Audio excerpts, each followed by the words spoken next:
In most organisations, you will find elements of the rational approach to strategy or the processual approach, or both. There are two other approaches that are not as common, however, they are worth some discussion. The evolutionary approach to strategy is based on the principle that market forces will determine whether a company will prosper or fail. In a sense, this is not so much an approach to strategy, rather a reaction to industry profitability. An example might be companies operating solely in commodity markets. In the past 18 months, the global crude oil price has dropped more than 50% to just under US $50 a barrel.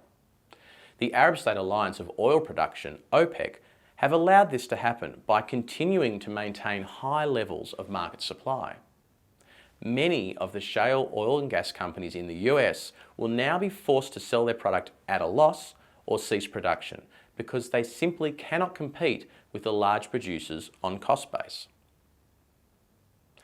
The systemic approach to strategy focuses on the hypothesis that strategy is embedded in the cultural values, norms, and rules of an organisation and the society it operates in.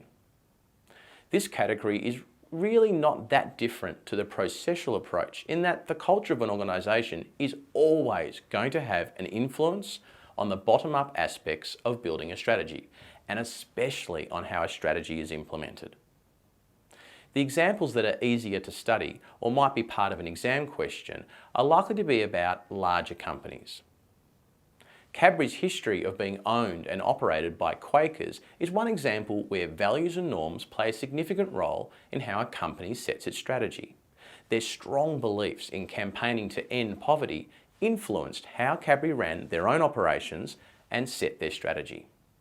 Unfortunately, other examples of organisation strategies being closely linked to their culture are often known for negative reasons, such as the Volkswagen scandal, where a culture of hiding problems led to a massive recall of up to 11 million cars. Or there is the famous case of Enron, where a culture quickly evolved that dramatically shifted the strategy of the company to one that was immoral and unethical. Let's recap the 4 different approaches to strategy. The rational approach is most likely to be driven from the top down in the organisation. It will have a number of sequential steps, a defined start and finish time to the process, and assumes that you can easily analyse the external environment and the organisation's capabilities. The processual approach is more consultative and is often driven from the bottom up through the organisation. The steps are not sequential and the process is more fluid and evolves over time. This approach recognises that organisations are political with coalitions of stakeholders that can influence strategy development. The evolutionary approach is more market-led and influenced by external factors that will likely be out of the control of the organisation.